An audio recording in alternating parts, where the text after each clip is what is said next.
I was homeless for about a year when I was a kid. Mom kicked me out of the house when I was 15. She told me it was because I wouldn't stop mouthing off to her new boyfriend. In reality, she kicked me out because he wanted me more than he wanted her. Neither she nor I was happy with that situation, I can tell you that much. So she decided to stay with the scumbag and put me out on the street. I could tell you a lot of stories about that part of my life, but I won't. We'll pick up when I was 16, where the fun begins. After all, you aren't here to hear about all my woes, are you? You're here to read something short, to the point. Scary. You like scary stories? I'll give you a scary story. It started with a girl and her notebook. I noticed her standing there, watching me, clutching a plain blue notebook to her chest. I was sitting against a building on 4th Street, watching people pass by. I had my little plastic cup sitting beside me, and once in a while someone would drop a coin in. But they didn't look at me. People didn't really see me anymore. Sometimes being homeless was like being invisible. Unless the cops were around. Then I wished I was invisible. Anyway, she was standing there staring at me, and I was ignoring her. When people stare at you like that, more often than not it means trouble, and I didn't want any trouble that day. I was sick, I remember, a little feverish and dehydrated. All I really wanted to do was lay there in the blistering sun and sleep until everything went away. After about half an hour of watching me, she stepped forward. She was chewing her lip as she held out the notebook towards me. "Here, take it," she said. I looked at her suspiciously. I thought about refusing, telling her, "Lady, I don't want your stupid fucking notebook." But sometimes it's better to just go with the flow, take the notebook and hope that she'll walk away and leave you alone. So I reached out and took the notebook from her grasp. It almost looked like it physically hurt her to hand it to me. "Good luck. And I'm sorry," she said, her voice a raspy whisper. Then she turned around and ran down the street like someone was chasing her. Fucking freak, I muttered to myself, looking down at the notebook. I hesitated for a moment before opening it. I paged through it. Blank. Every single page. Not sure what I expected. I sighed, then laid back against the wall. I was beginning to feel dizzy and wanted to close my eyes for just a few seconds. My body slowly relaxed and, eventually, I fell asleep. I woke up several hours later once the sun was setting. At first, I wasn't sure what exactly had woken me up. I just knew that I was in pain. Eventually, I realized it was coming from my hand. Ow, what the fuck? I yanked my hand off the notebook and stared down at it in disbelief. It wasn't possible. I knew that, but it felt like touching a stovetop. Curiously, I poked at it with my finger. It was boring, normal, cold, except where I'd placed my hand, which had left a small, warmer patch. Weird, I mumbled, picking the notebook up once more. I didn't have a pencil on me, but I opened it up anyway. I thought maybe I'd get lucky and could swipe a pen from someone somewhere. I didn't really have anything important to write, but it seemed like a good enough way to pass the time. To my surprise, there was something written on the first page, and I was sure there'd been nothing before. Stand up, walk to Kennedy Avenue, follow the shouting. I struggled through the words. Reading never was my strong suit, before standing and gathering my few possessions. I didn't have much back then. I had some ratty clothes, a bar of soap, and some snacks stashed away, maybe $4 in change, all stuffed inside a worn-out old backpack. I hoisted it onto my back, grabbed my change and plastic cup, and started walking towards Kennedy. It's strange. I didn't really think about what I was doing. There was no conscious decision, should I go or shouldn't I? I just went. On instinct. I suppose it's because I had nothing better to do. Or maybe I was crazy. Who knows? I followed the instructions in the notebook and hit Kennedy Avenue about 45 minutes later. As soon as I turned the corner, I heard the shouting, just like the notebook said. "You're fired, do you hear me? I can't leave you alone in the kitchen for 2 fucking seconds without you lighting up a joint. For fuck's sake, this is a family restaurant!" I walked towards the noise. Some boss was really wailing on an employee. The kid couldn't have been much older than I was. Eventually, the teenager stormed off, swearing up a storm as I stood there, watching. Something possessed me to speak. Are you... Hiring? The man standing in the doorway, Big Al, I'd soon learn, was a large man with a perpetually red face and a bushy mustache. He was still seething as I spoke, and when his glare turned my way, I almost scurried off. I thought he'd yell at me, too, but he didn't. Instead, he took in a deep breath, then let it out slowly, and he said, "Can you wash dishes?" I thought it was a trick question. Yes? He nodded. "Do you do drugs?" I shook my head. "Are you an idiot?" I paused before shaking my head again. "All right, get inside and get to work. We'll call today your probationary period. If you impress me, you can stay." I stood there, stunned, unable to believe my luck. Big Al looked at my awestruck face with impatience. "Well, what are you waiting for?" I worked harder that night than any other night in my entire life. Somehow, I knew I'd found my ticket to salvation. I scrubbed dish after dish in scalding water until my arms were red and painful. I finished my work in half the time Big Al expected. By the end of that night, I had a regular job. That was the first time I saw what the notebook could do. Big Al's diner wasn't a bad gig. In fact, it was perfect for me. Big Al was old school. He paid in cash and didn't ask for any ID when he hired me. Back then, you could get away with that kind of stuff. And once he realized I didn't have anywhere else to stay, he let me stay in a little room above the shop. "Usually I rent it out," he told me when he made the offer, "but you look like you could use it. You can stay here as long as you keep working hard." And I did. I worked harder than anyone else in that place. I was always on time. I never complained, never talked back. I knew that I didn't want to be back on the street. I knew that this job was the only thing preventing that outcome. It was a few weeks before the notebook made contact again. It happened on one of my rare days off. I was tidying up my room when, without warning, the pages of the notebook flipped open. Written on the second page, it said, "Go down to Riverbrook." Nothing else. Riverbrook was a classy, upscale neighborhood on the east side of town. I avoided it like the plague. It's the kind of place where you can't go if you're homeless, not unless you want the snot beat out of you. I hesitated and thought about ignoring the instructions, but then I remembered my good fortune the last time the notebook had spoken to me. I had to take the chance. I changed into my cleanest, nicest pair of clothes, a t-shirt with minimal holes and some faded jeans, and brushed my hair. I started the long walk down to Riverbrook, wondering what I might find. I was nervous, walking down those streets, my hands in my pockets, my shoulders hunched.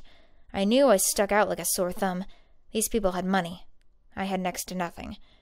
My eyes darted around nervously, waiting for someone to approach me and tell me that I didn't belong. But then my gaze fell upon a cardboard box next to the sidewalk. I approached it and read the large, blocky handwriting on the side.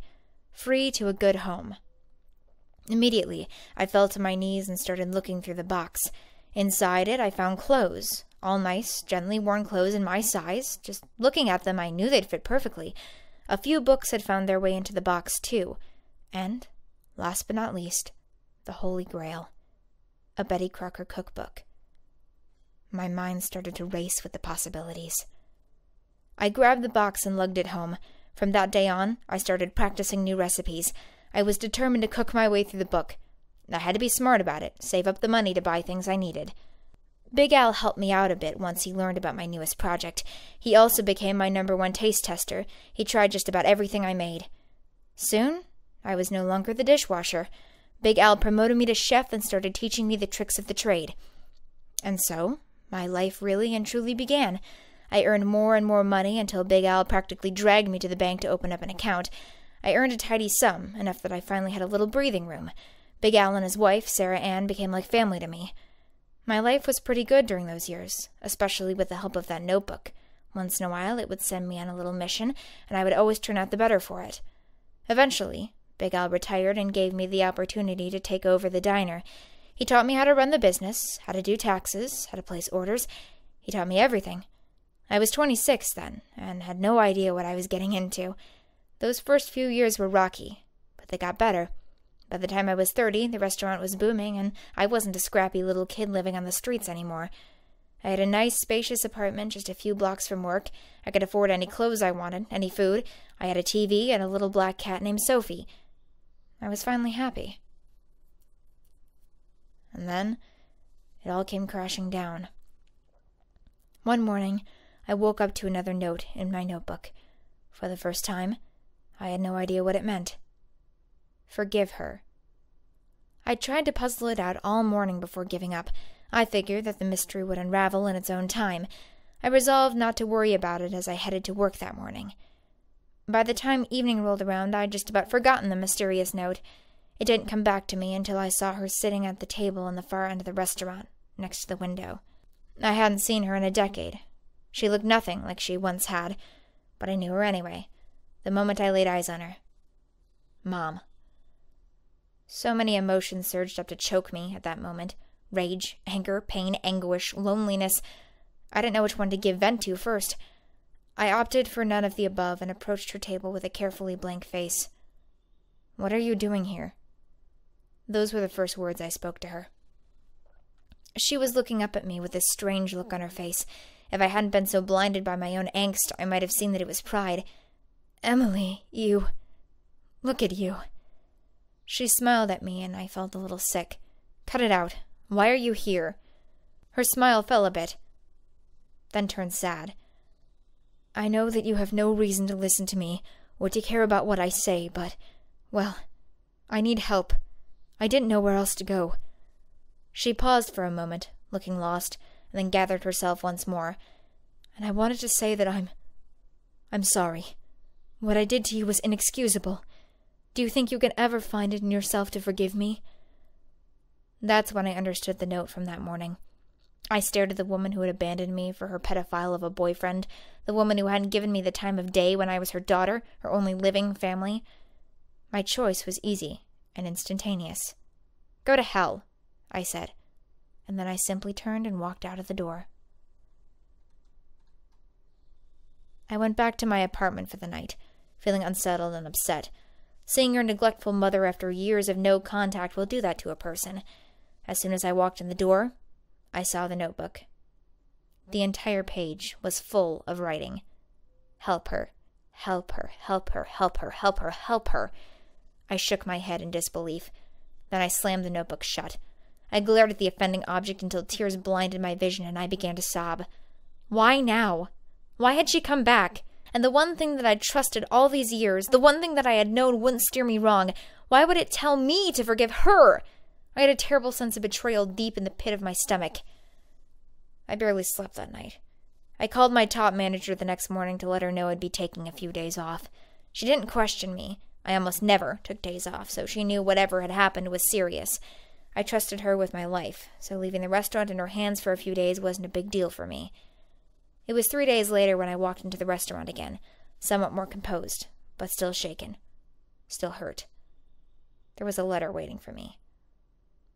This came while you were out. Thought about bringing it up to you, but I thought I'd give you your space. Thanks, Christy, I said. My manager smiled at me and walked away as I looked down at the envelope. My heart dropped. My hands were shaking as I opened it. Dear Emily, I'm sorry. I can't say it enough. I know it won't change anything. I know it's too late. But I need you to know that I'm sorry, and I thought I was doing what was best for you. I know how Tom was looking at you. I could see it. The night before I made you leave, I tried to warn him to stay away from you. But he told me that if I interfered, he'd kill me in front of you, and then he'd murder you too, once he was finished with you. I was terrified. I didn't know how to protect you from him, other than by sending you away.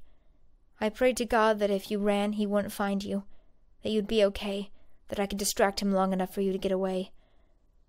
I regretted it for so many years. He got more violent, especially after you left. He's done horrible things to me, Emily, but I deserved every single one for failing you. Now I know he wants to kill me. My time is running out. I shouldn't have come looking for you, but I wanted at least the chance to say goodbye, and to tell you to be careful. He's never forgotten about you, even after all these years.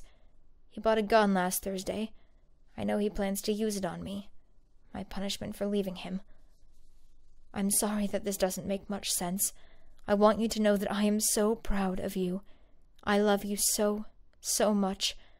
I just wish I could have done more. Could have done it differently. I'm sorry. I love you. Mom. This time, I knew very well what emotion was choking me. regret. Bitter pain rose up in my throat as I stumbled to my office at the back of the restaurant, ignoring the curious gazes of my employees. I went right from my computer and opened the internet. That was back when we still had dial-up and the wait was agonizing. As soon as it was up, I searched my mother's name, dreading what I knew I would find. It had happened the day before.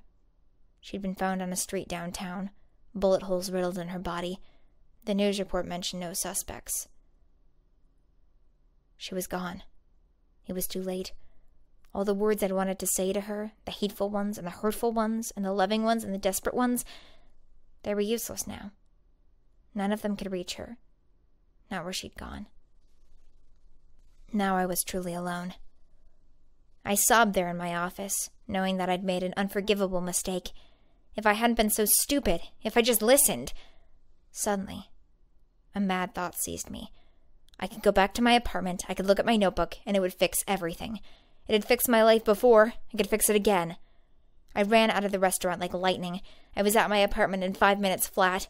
I raced to my room and tore open the notebook, only to cry out in anguish. All of the writing was gone. It was as blank as the day I'd first gotten it.